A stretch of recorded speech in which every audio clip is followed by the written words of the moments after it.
All right, guest number 2 tonight, we are going to do a comprehensive cross-country preview with 3 of the legends of cross-country from the area.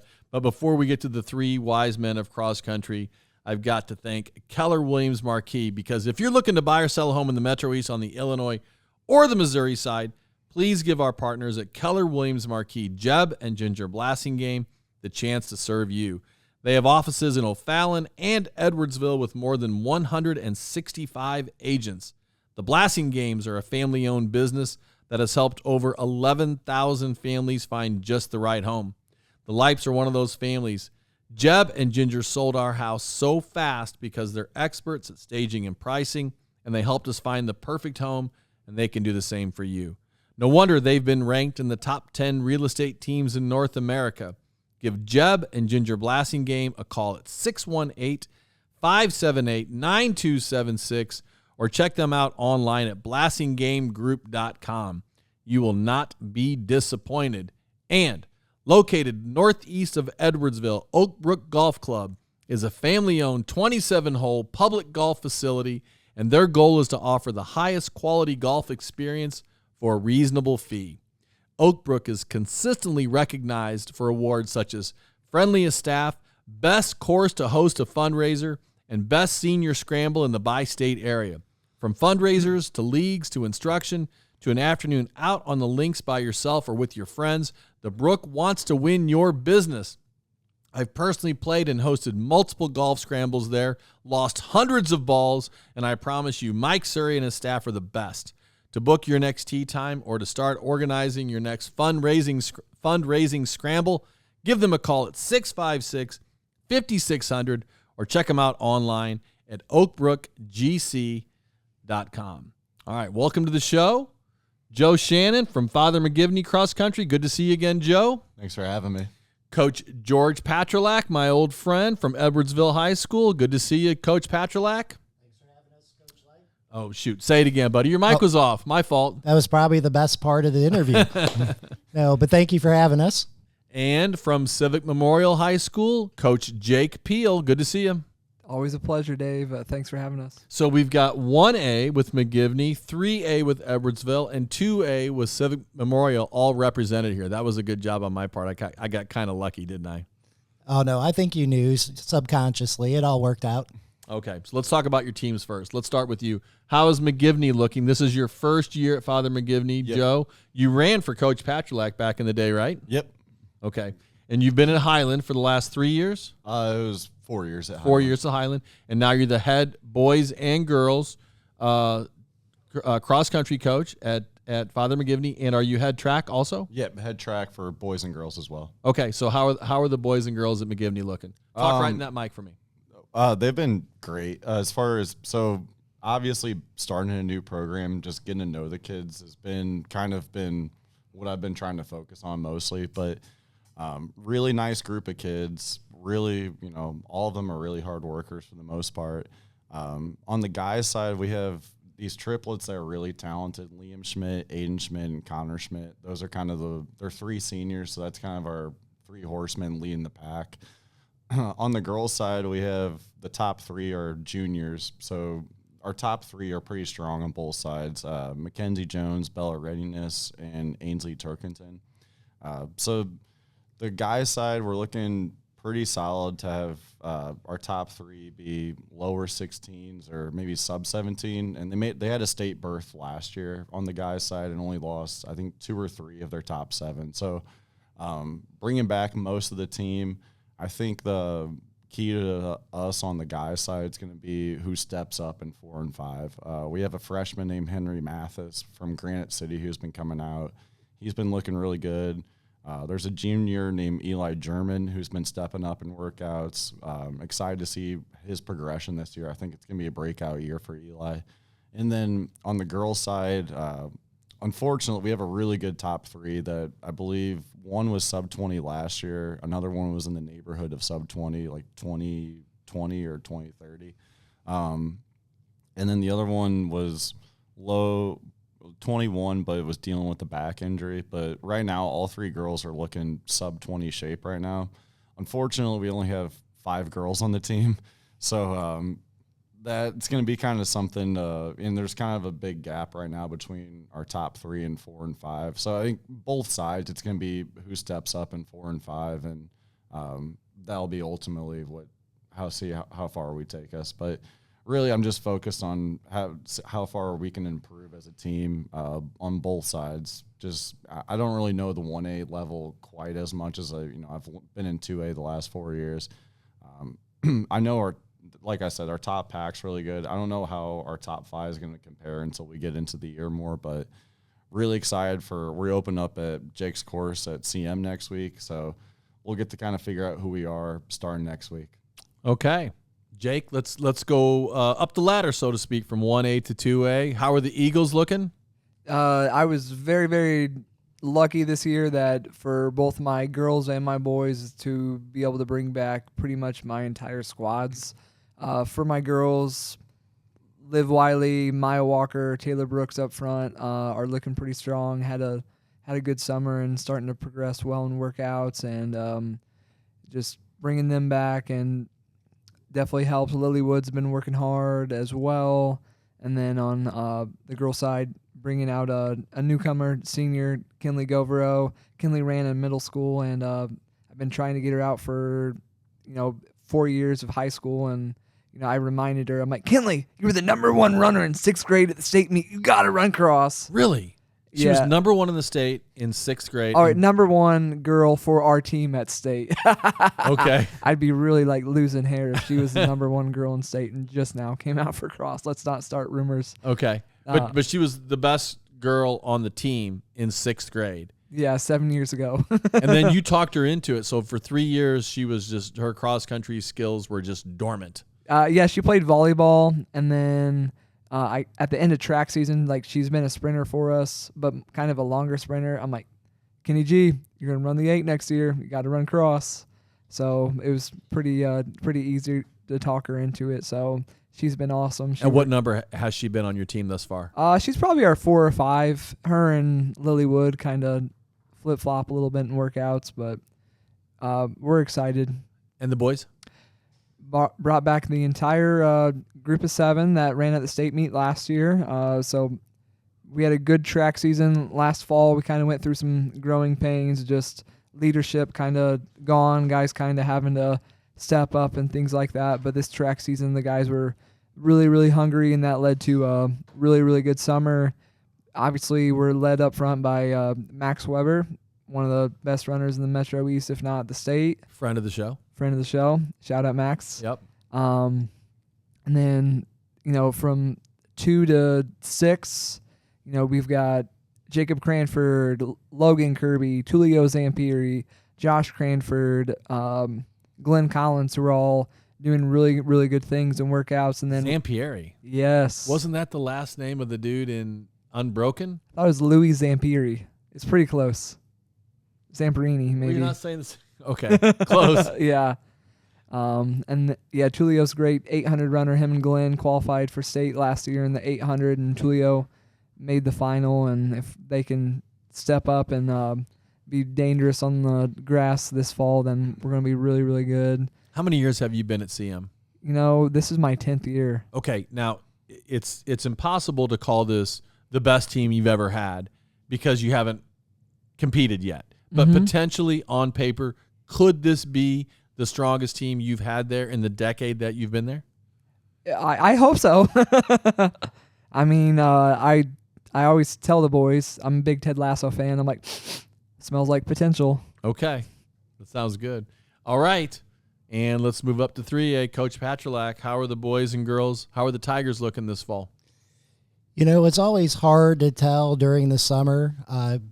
I have a little bit different philosophy where I tell the kids I want my seniors to be leaders. And the 2 most important things for me, number 1 is to build a family, help the athletes feel like they fit in, because we're one of the only sports that in high school where freshmen have a chance to compete and be varsity athletes. And that's one of the great things about our sports. And you see it all the time, especially on the girls' side. And team bonding is number one. And then number two is building a base, because that's the most important thing. We can't get into the season. You're not going to maintain health if you don't build the base. So we're a little bit slower probably to start workouts than some of the programs. That's just my personal philosophy. So we've just started to see what we're capable of. We had a mile time trial yesterday.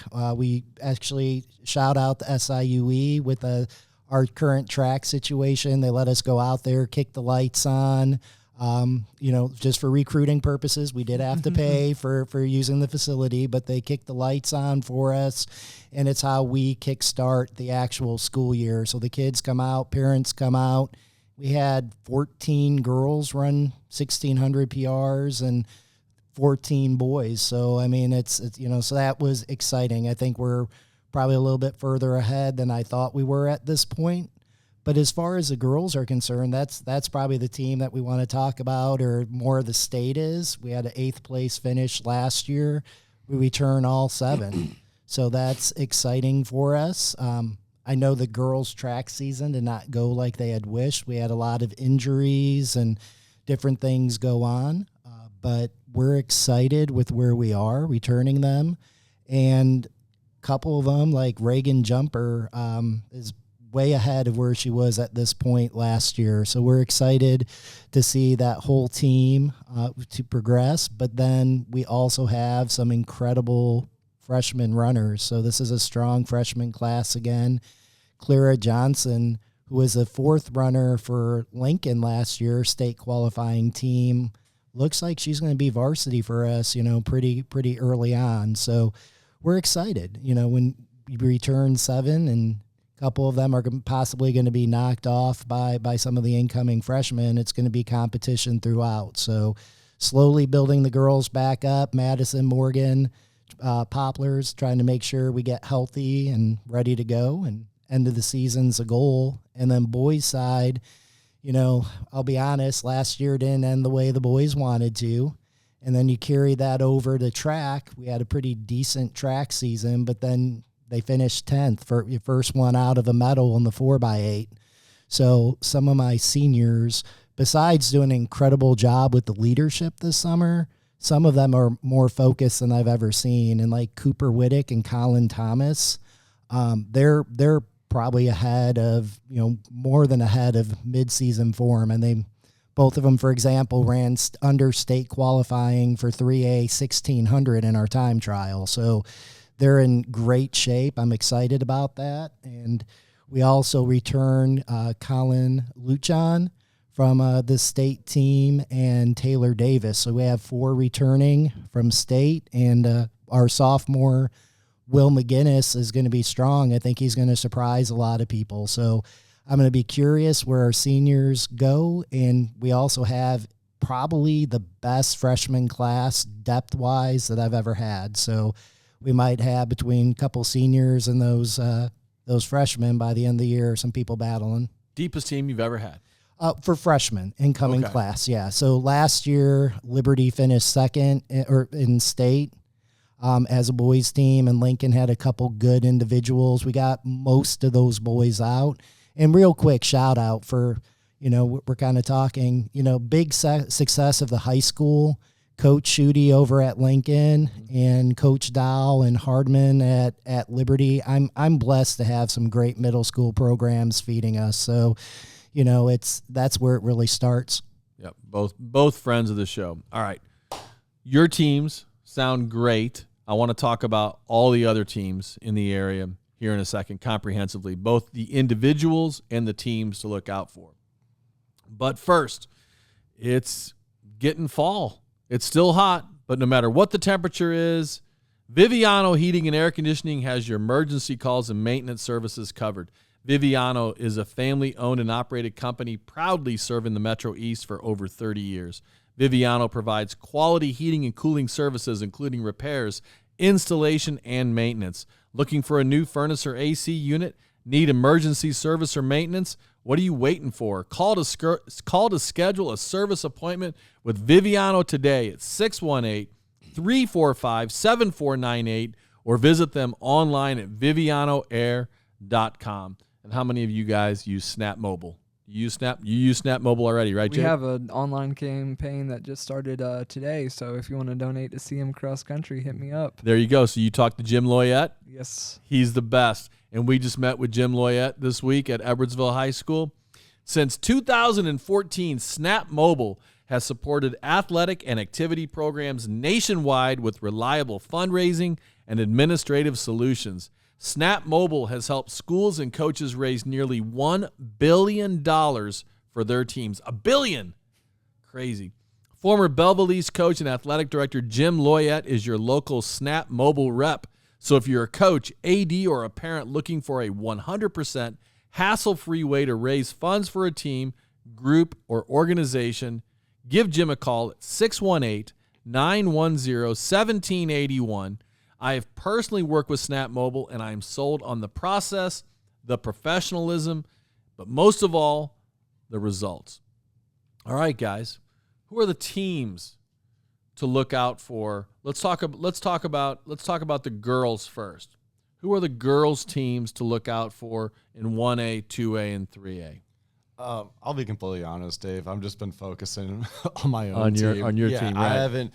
So 1A is kind of interesting, I think, in terms compared to the other teams in the area, because 1A is a little bit more spread out throughout the state. So some of the 1A teams, it's going to be harder for us to know who the competition is until later in the season, because it's, every team that's under, I forget what the limit is for 1A, but in the area, it's really us, Mater Dei, Metro East Lutheran. Althoff?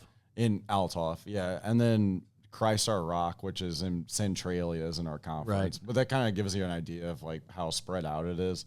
You got Roxana and Wood River 1A too. Roxana and Wood River as well. And Roxana was a pretty good program as well, and Wood River as well. So to be honest, it's just going to be I'm just going to pay attention to the meets as, we come up and compete throughout the year. Like I said, just being in a new division, I've really just been focusing on my team, trying to get to know each and every runner. I mean, we don't have the biggest team, so I want to make sure I do a good job at that first before we look in, postseason implications or who we're up to face. I think that's one of the great things about cross country. There's no defense in cross country. I mean, there might be some elbows or kids cutting each other off on the course, but ultimately you don't even really have to know until the second half of the year what you're up against when you start looking at postseason implications. So I really just think at Father McGivney, we're just going to work on ourselves and work on improvement. So to be completely honest, I haven't done my homework yet on the 1A runners to watch out for. You guys have any ideas about 1A? Looked like Coach Reisic's had a pretty good summer with Metro East Lutheran, and we've seen his team out on runs throughout the summer, and looks like they've had a pretty good summer. So there'll be some guys to look out for. So Metro East Lutheran will be a team to look out for. Okay, 2A. Who are the teams that we're looking out for? Well, you guys are looking at me, but I'm gonna throw that right back at on the boys' side. The Highland Bulldogs last year. Joe beat us by 5 points at conference, and then they won the sectional and beat us at state. So even though Joe's gone and they lost 3 of their top 7, they've still got the Knobloch twins and Donnie Miller and Avery Brock. So they've got a really good front 4, and they'll definitely give us a run for their money. And then you can't not talk about the Waterloo Bulldogs on the boys' side as well, when you've got Tyler DeVilder and Luke Smith, who finished second in the state in the 800, and if that kid figures it out on the grass, which I know Coach Huffman will get him to do, he'll be very, very dangerous. And I know his training, and Coach Huffman will have the Bulldogs ready for October. On the girls' side, you got the Muscuda Indians. Coach Latham does a great job there. I think they're bringing back most of their girls, and you have no idea who Air Force Santa Claus drops off at Muscuda for enrollment. So they'll be dangerous on both sides. And on the girls' side, the Waterloo Bulldogs haven't lost the Valley in a very, very long time, and I know that's something that Coach Huffman doesn't talk about, but he prides himself with, and so his girls will be pretty strong there as well. And who knows what Triad and Highland are bringing to the table as well. Santa Claus? This is a Darren Latham term. He refers to it as Air Force Santa Claus. Air Force Santa Claus but Santa Claus giveth and taketh. But Santa Claus can taketh away too. If mom or dad gets transferred, that works both ways. So, Yes. that can be a tough thing for the Indians of Mascoutah as well. And they do so much great things athletically. So Yes. not taking anything away from their school Right. district or their Right, program. I realize that. Yeah. I realize that. Okay. 3A, these guys kind of lumped the boys and the girls together. Who are the people that we're looking out for 3A? Obviously, returning your entire girls team, you're going to be a force to be reckoned with on the girls' side. I mean, you can be coy about it, but I think early on we're going to be a little bit back from where we were up front, but the goal is, like Joe was saying, it's the end of the season that counts, right? 3A is kind of weird because when we're talking about this area, 3A through regional is basically our conference. And then you throw in Quincy and a couple schools from Bloomington normal. But sectional, that's where we really need to look out. You're talking about 2/3 of the sectional being north of I-80. So the whole 3A system has really changed cross country. But as far as locally, excuse me, when did they switch to 3A? oh gosh, I'm starting to get senile. I don't know if I can remember 08, the date. It's been a little It's been bit. a while. Yeah, Okay. yeah. So I think when Garrett Sweat was an 8th grader, whenever that was. But as far as the area, it's O'Fallon. Some of the rankings, we talked earlier that there's 3 different ranking systems. Only one of them have released it, and they didn't even have O'Fallon girls really in a team to watch. Which was crazy. Yeah, and they're returning. They right now early on are probably going to have the top 2 girl runners in 3A. Hopefully we catch them, at least one of them. What are their names? Bush, and then I know it begins with an N. Sorry, O'Fallon. I'm kind of like Joe. I don't always focus on the other people. But the thing is, like us having Liberty and Lincoln, they have the Curiel and what's the other Fulton. school? Fulton. They had some great IESA performances. So they're going to have some freshmen, if not immediately, by the end of the year, make an impact. I'm going to go out there right now. I'm calling O'Fallon a top 15 team in the state. Okay. They are. The state's not giving them the credit they deserve. Who does the rankings? Who's doing this preview? It's different people. I will say that I don't want to throw names out or under bus or anything. Why not? They're not going to hear it. Well, I yeah. will. Mike Newman, he's been doing it for the longest time. I remember since when I was in high school, I remember I would get fed up with rankings because they're not giving Edwardsville enough credit. But Mike does an amazing job for the state. First, to spend that much time going through results of all the meets in the state to rank. I mean, it's an impossible job to do in the preseason, is to rank, the teams in the state based off of what coaches' responses are in the summer. Plus, if he gets people talking about cross country, doing something. that's the win, Yeah. right? And now I think, was it Trey Cotner? He does. He works for Mile Split. He works for Mile Split. That's kind of a national publication, but they have a Illinois side that does rankings. And then there's a new one that popped up the last 2 years. Illinois Running News. Illinois Running News, and they even rank middle school cross country, which I thought was kind of crazy. How do they know what a 6th grader's going to do at a meet on the weekend? But yeah, there's 3 major sites now that do rankings. I think at this point in the year, it's all kind of just guesses. I think the top 5 or 10 are pretty solid. You guys got ranked top 4 in most of the preseason polls. On one of them. But I mean, it doesn't matter. Yeah, and at the end of the cool. day, and Do you share that with your players, with your runners? I mean, we talk about it, but only to just address it. This is what it is. Let's focus on what we can do, and other than that, that number only matters on November 8th. So we're not going to continue to talk about it throughout the season. We're not going to. Sure, sometimes you can see it, and it's bulletin board material, and you feel like you have to, you have a chip on your shoulder a little bit, but and I've been guilty of kind of pouring some gasoline on the fire a little bit from time to time, and Well, of course. I mean, if somebody's ranked ahead of you, those are the teams you're going to talk about, right? So that's the fun part. For sure, but something that I'm really trying to change this year is just some of the language I use in terms of how I speak to the team, and less about like outcomes and more about like we want to be seekers in our running. We want to see how good we are. We want to be curious and imaginative, and as opposed to feeling like you have something to prove. You're more of a shower, like you're going to tell people we're going to be a top 10 team at state. Well, that's cool, but what happens if you don't do that? Then kind of does that mean your team or your season wasn't successful because of one metric, whereas showers have like more of a like disappointment when they don't reach their goals. So just really just kind of changing the dialogue and like how we speak about our goals and outcomes. Sounds good. Yeah, and I'm just going to throw this out here real quick. The guys do a great job. I don't want to make it sound like we're dogging on any of them. The amount of time they put in, Carson does a great job. Tony Jones does a lot of 3A stuff. And Mike Newman, I love Mike. It's, he's done this for so many years on different platforms. And the only thing I can go against Mike is that he ran for York. But, that's okay. Mike is amazing too. So, but yeah, it's same thing. It becomes fun to use the information when you get to the postseason. It helps you kind of figure out where you are for sectionals. That's about it. So,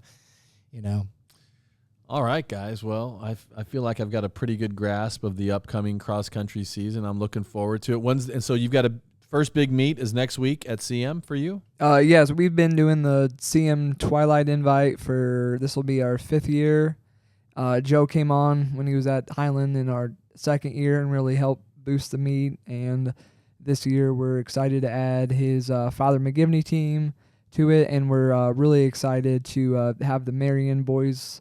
That'll be a great showdown between the Marion boys, the Highland boys, the McGivney boys, the Triad boys, and the boys of CM. And just up front, you've got Landon Harris, the twins, the Greer twins from Marion, who are just phenomenal. Those boys have a huge motor, and they're very, very talented. And then you throw in Max Weber in that front four. Could be 3 guys at the 2A level who could Where do be you in the run? top 5.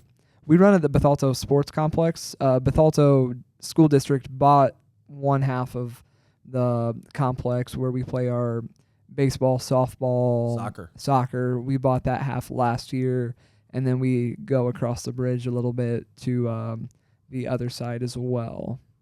Okay, cool.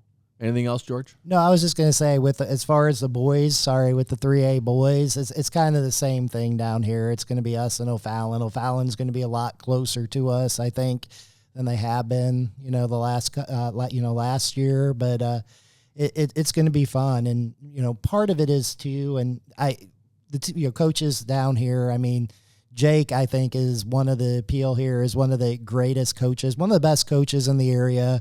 Coach Shannon, take away the fact that he had to put up with me for 4 years. He does an amazing job.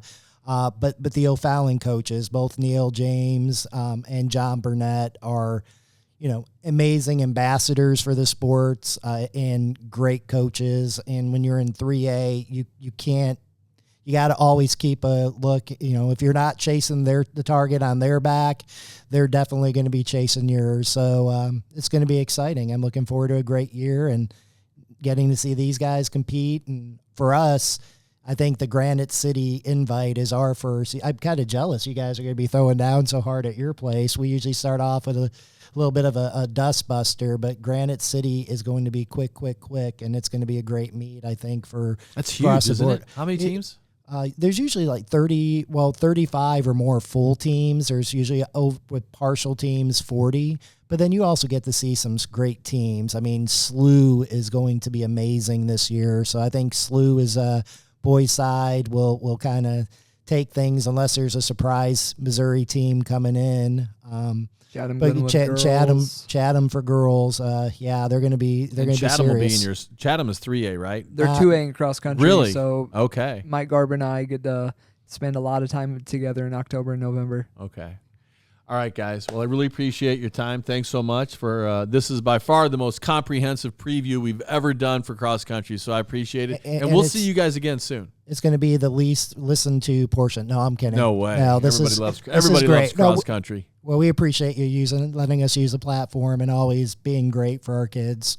And thanks for letting us be at the same table as the godfather of Metro East Cross Country, George Patrolak. The godfather.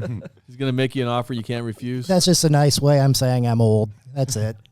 Thanks for having us, Dave. All right, guys. Thanks so much.